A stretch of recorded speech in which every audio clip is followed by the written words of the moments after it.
We are looking at the wrong thing if we're just looking at the number of cancellations or performances in Israel, because that is not the main strategy. That's not the chief get for the BDS campaign. That's the cherry on top. What they want is to spread the misinformation about Israel and poison hearts and minds across the world. Hello, I'm Jonathan Tobin, editor-in-chief of the Jewish News Syndicate, jns.org, and you're listening to Top Story, a weekly podcast where I analyze the most important stories happening in Jewish news around the world. Each week, I will break down politics, foreign policy, and culture to provide insights into what is going on behind the headlines. Hello, and welcome to Top Story. As a Pew Research Institute study recently revealed, the overwhelming majority of Americans have little or no idea what the debate about the BDS movement is about. With 84% of those polled confessing ignorance about the topic, that left only 11% to express an opinion about it one way or the other.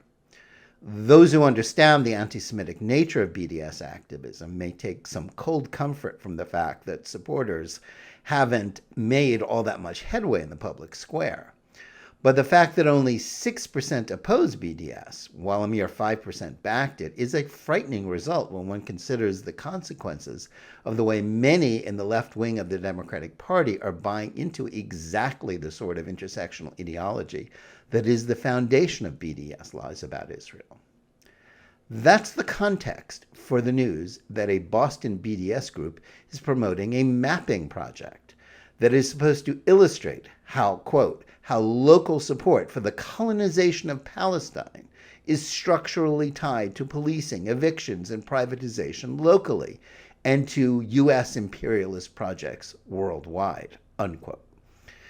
It's not clear whether such extremism has much support even in the most woke sectors of one of the country's most liberal communities. But what makes it truly sinister is the way it creates maps of synagogues and other Jewish institutions, including schools in the state of Massachusetts, and attempts to hold them out as bastions of harms, such as racism, policing, U.S. imperialism, and ethnic cleansing. It should be understood clearly that what Boston BDS and its leftist allies are doing here, they are placing a target on American Jews and declaring that anything and everything associated with Jewish life in this country is fair game for false accusations of crimes against minorities, delegitimization, and at the very least, hounding out of the public square, and perhaps ultimately violence. This is tangible evidence of the way the ideological left is edging closer and closer to the kind of open anti-Semitism that many Jews are only prepared to acknowledge when it comes from the far right. Some on the Jewish left have urged us to understand BDS as a cry of protest against what they mischaracterize as oppressive Israeli policies, and just a way to pressure Israel to withdraw from the West Bank, even though the mapping project's language makes it clear that they regard all of Israel as a settlement. They say that progressives who either support BDS, like the members of the left-wing congressional squad, should not be treated as anti-Semites, or beyond the pale of normal politics. But it should be noted that the kind of rhetoric we hear from the BDS movement actually reflects exactly the sort of toxic stuff that is routinely spouted by both the Hamas terrorists who rule Gaza and their supposedly moderate rivals of the Palestinian Authority that autonomously governs the Arab population of the West Bank in their official media. So while the instincts of much of the organized Jewish world will be to ignore or downplay this story, it's actually quite important. For those in the 84% of the American public that is ignorant of BDS, a demographic that probably includes a great many secular and unaffiliated Jews, the mapping project is telling you exactly what BDS means. It is pure, unadulterated hatred for Jews that engages in the sort of eliminationist rhetoric about Israel and Zionism that more than matches even the most extreme screeds heard on the far right. What's more, it is also reflected in the actions and positions of anti-Zionist groups that have been demanding that they be given a place at the communal Jewish table, like If Not Now, and especially Jewish Voice for Peace. When JVP first unveiled its deadly exchange campaign in the last decade, few American Jews understood just how far ahead of the leftist curve the organization was. Launched after the Black Lives Matter movement emerged from protest over a police shooting in Ferguson, Missouri in 2014 that, despite the claims of most of the group's supporters in the media, proved to be entirely justified, Deadly Exchange was a classic anti-Semitic blood libel cloaked in the language of human rights and anti-racism. Its conceit was that Jewish and non-Jewish groups that helped fund trips to Israel by American first responders was a racist action that led to the slaughter of African Americans on the streets of American cities by police trained to kill by the Jewish state. As with blood libels of the past, in which Jews were blamed for crimes, both real and mythical, in which they had no role, the point was to demonize both Israel and its supporters and to falsely accuse them of murder.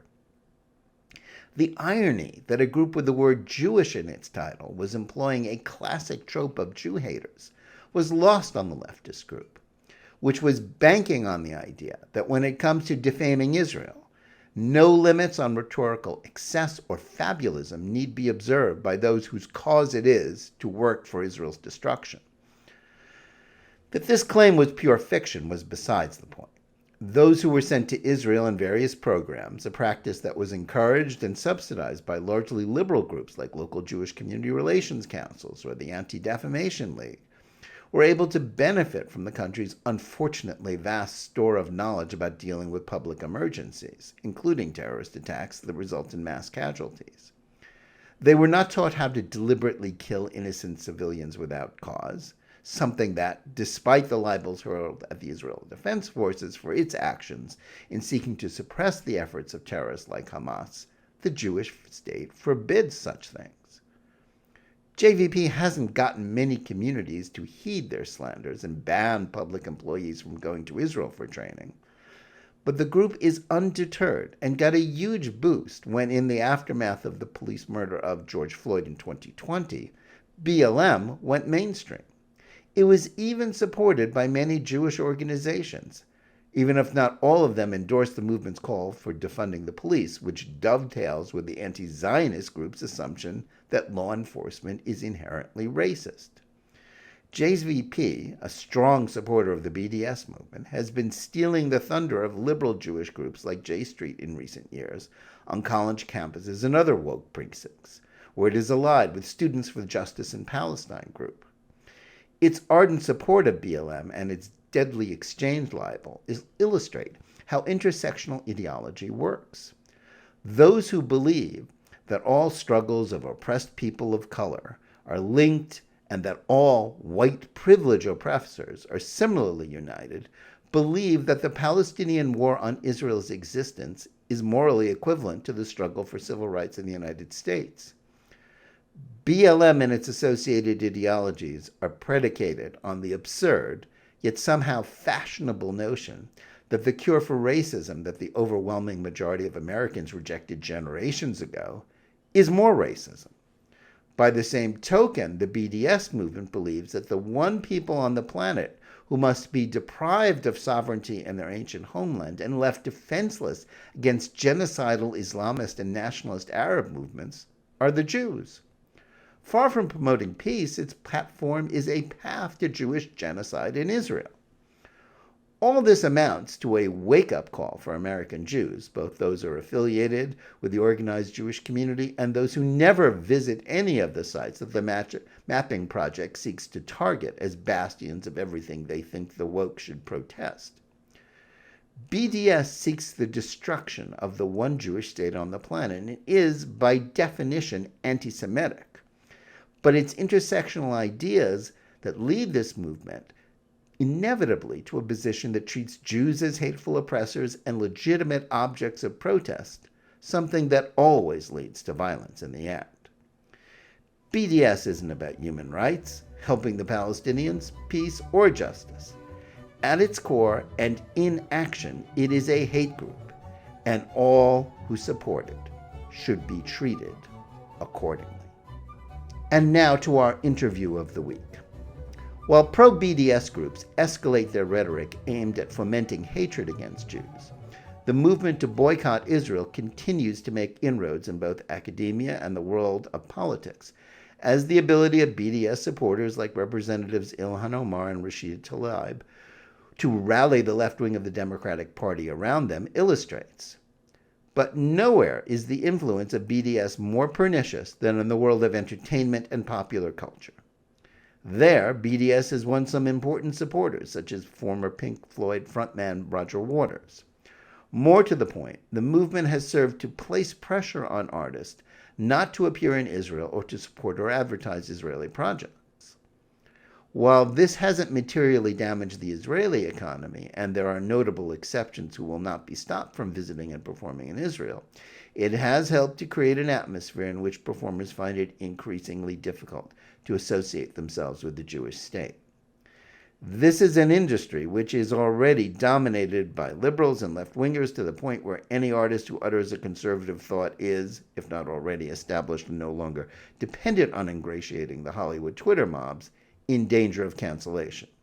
For someone in entertainment to stand up for the Jewish state is therefore putting them at even greater risk of undermining their careers. If, as the late Andrew Breitbart noted, politics is downstream from culture, the ability of BDS to intimidate so many people should not only not be underestimated, it's also a reminder of how pro-BDS figures like Omar and Tlaib are feted on the late-night comedy shows while those who support Israel keep quiet about it. To discuss how the BDS movement operates in the entertainment industry, we're pleased to have with us today someone who has made a study of this issue and has written an interesting new book about how it works and what's to be done about it. Lana Mellman is the CEO of Liberate Inc. and has been involved in fighting the cultural boycott campaign against Israel since 2011. She's worked with representatives of over 1,000 artists targeted by BDS, including Alicia Keys, Cyndi Lauper, and Pitbull. In her new book, Artists Under Fire, The BDS War Against Celebrities, Jews in Israel, she explains the impact of the cultural boycott campaign. An attorney and 20-year veteran of the entertainment industry, Lana's previous career included serving in both business and creative capacities at CBS, Warner Brothers, and Paramount Television as a writer and producer. Lana Mellman, welcome to Top Story. Thank you, Jonathan. It's so nice to be here. Well, it's nice to have you with us. We really appreciate it. And first, congratulations on your new book. It's an interesting read, and I hope a lot of people will purchase it wherever it can be purchased and learn more about this issue. First, can you tell us how you yourself got involved with the issue of BDS? You were someone who worked in the entertainment industry for a long time. What motivated you to involve yourself in this issue even before you started on the book? Well, my passion has always been, outside of my friends and family, has always been the entertainment industry and Israel. And I spent 20 years as an executive producer, writer, creative, business, and so forth. And just as that career was winding down, coincidentally, if fate would have it, the cultural boycott campaign took wing.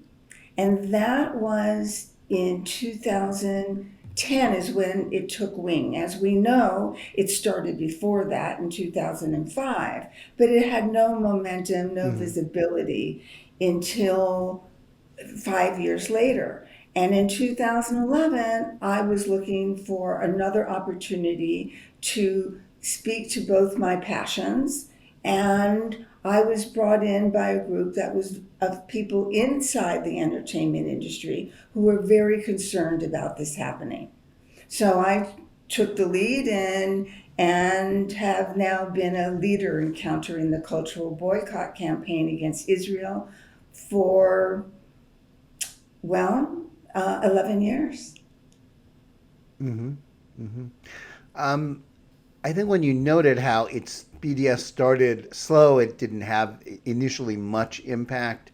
That impact has continued to grow, and your book, which talks about the way that BDS operates within the entertainment industry, it tells us how this sort of happens in the open, but also in some certain insidious ways. But there is one person who is sort of the face of entertainment BDS. Can you tell us about that person and the either the success or the setbacks that he's had in making an impact and trying to intimidate people from either performing or visiting Israel? Well, that person would be Roger Waters, co-founder of Pink Floyd, who now operates on his own. He mostly tours with these extravagant concerts and went through a period himself, by the way, from around 2010 to 2013 of being quite blatant in his feelings, his anti-Semitic feelings in his concerts, where he would parade around on stage in an outfit that was very much resembling a Nazi uniform and have images of bombers, airplane bombers that were dropping dollar signs and Jewish stars down on the audience. I do an entire chapter on him. It's called The Man Behind the Curtain. And I think I'm one of the few people who've ever put together this collective story of his evolution.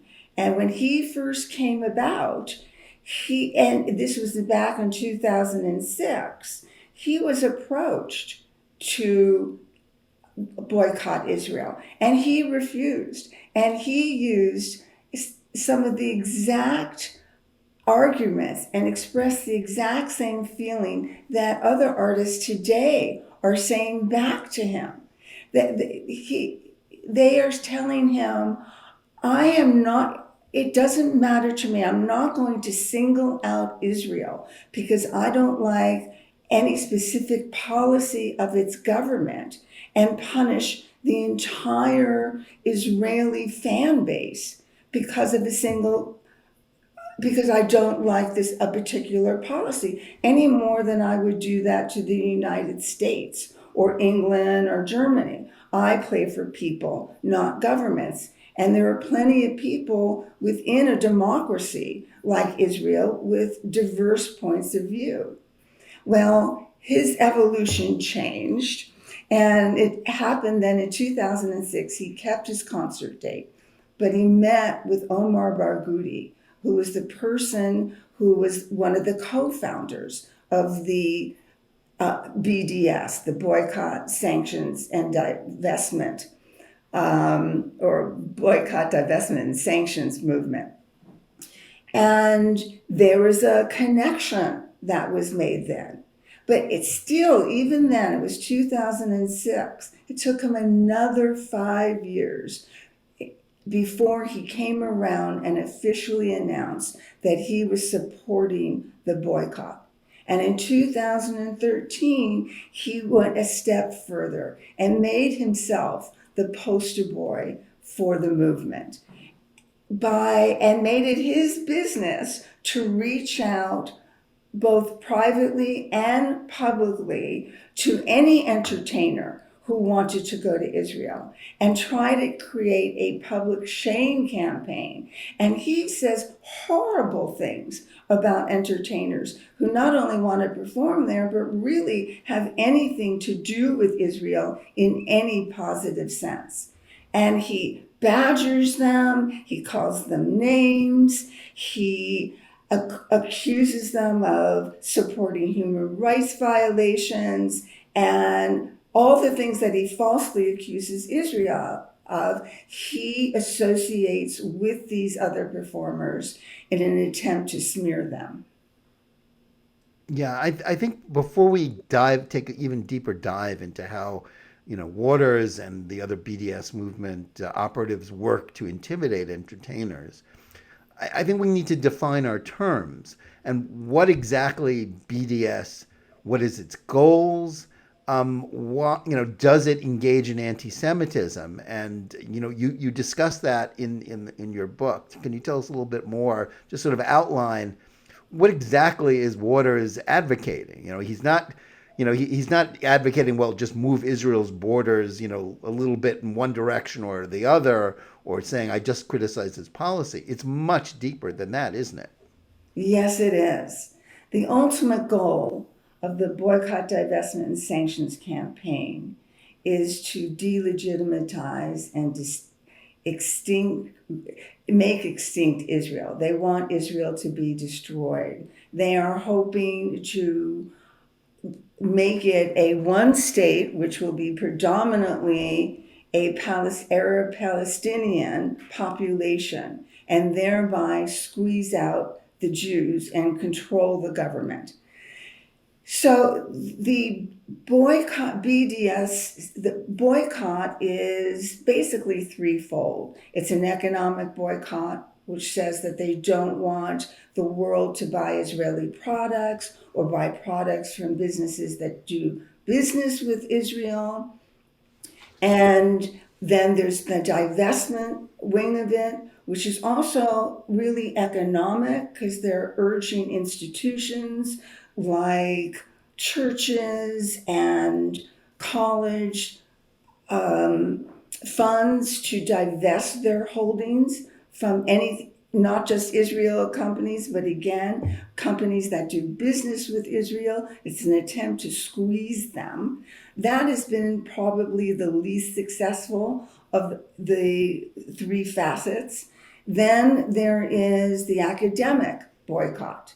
And as we've seen, that's an attempt to reject and refuse to deal with Israeli academics, refuse to include them in their associations and in their meeting. But what's also happened that's incredibly ugly is the institutionalization of anti-Zionism in the classroom and on the quad.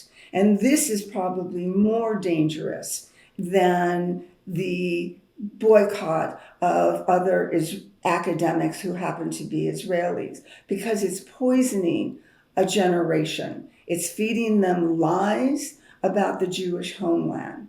And they are focusing on the institutions that are the Ivy League institutions, the ones that are more likely to produce the CEOs of tomorrow. So they have a very long range game plan. And sanctions, I'll just skip ahead to that. That has to do No, go ahead. No. with trying to get the international community to ostracize Israel. Most of that happens with resolutions inside the UN, which is unbelievably biased against Israel. But the most dangerous, the thing that scares me the most is the facet of BDS, which is the cultural boycott campaign. And this is an attempt to pressure and bully international artists to shun Israel, to cut it off and refuse to engage in cultural exchange. And we're talking about huge players like Rihanna, Alicia Keys, Justin Timberlake, Justin Bieber, as well as much smaller, lesser known entertainers. Lana, I think that's very important what you've been telling us, and I think there's a great insight here. You've outlined that this is a threat to the Israeli economy, but of course we know that Israel's economy is very strong. It's been able, for the vast majority of these things, it's been able to withstand this outside pressure. But the real targets of BDS are people in this country. They're the ones who are much more vulnerable than the state of Israel. And that's why, you're going into how this works in the entertainment industry, which influences so many people, is so important. And I think the thing that sort of comes to mind as I read your account is that there's so many, we hear about the stories where people stand up to BDS, and we'll Yes. get into some of them in a moment. But the stories we never hear about are the people who see what happens when people are attacked for visiting Israel, performing in Israel, and they just decide, you know what, I'm not even going to consider it. I'm not going to go. It doesn't come up, and we never hear those stories, do we? Rarely. Yes, rarely. That's called the Chilean Effect. And that's something that I've discussed with concert promoters who will talk to acts who Mm-hmm. occasionally say it's just not worth it. But I like to Mm-hmm. point out that the number of we are looking at the wrong thing if we're just looking at the number of cancellations or performances in Israel, because that is not the main strategy. That's not the chief get for the BDS campaign. That's the cherry on top. What they want is to spread the misinformation about Israel and poison hearts and minds across the world. They can do this by hijacking the celebrity of these artists. Any story that involves an artist gets the attention of mainstream media, not to even mention social media. So what gets repeated every time they mount a individual campaign, and these campaigns are multifaceted. You're talking about social media, you're talking about petitions, calls and harassments of their representatives, protests outside each stop along the tour, numerous mainstream conversations about it. So it makes news. It's a mutually beneficial relationship between BDS and mainstream media because BDS creates interesting news stories. And what gets repeated in every single one, bar none, are the false lies about Israel. Mm-hmm. They repeat the the lies and false charges. So that's what millions of people, hundreds of millions of people are hearing all around the world over and over again. And it's phenomenal. First of all, it's social media, it's mainstream media, and then these artists, the top 10 artists on Facebook have almost a billion fans and followers among them. And that's just one social media platform. Lana, one of the things that I think I'd like to explore now is sort of how and why BDS has a certain resonance in the entertainment industry as much, or if not more, than in some other industries where there have been attempts to sort of infiltrate. Um, we know that Hollywood is politically very liberal, and yet, of course, BDS is a fundamentally illiberal idea. It's a hate group, and yet it's had a certain resonance with some people in Hollywood because they identify it with left wing causes. How has that worked? I mean, you mentioned before people like Mark Ruffalo or prominent liberals. Um, do they are they able to sell this to other actors, other entertainers, as this is just the liberal thing to do? And how do we push back against that? Well, first of all, I like to clarify that anti-Zionism is not mainstream in Hollywood. The vast majority of people, both behind the camera and in front of the camera, are not lobbying and supportive of BDS. This is a very small minority, but they're very vocal, they're very loud. And of course, because they are slinging mud, they get a lot of attention. You'll see that a lot of these petitions are signed even by the same people. These statements are signed by the same list Many of people on those lists are people you have never heard of. The vast majority of people you have never heard of. As opposed to if I gave you a list of everyone who is performing in Israel, there'd be numerous people whose names that you recognize. So we need to put that in perspective and not build them up and make them better than they are.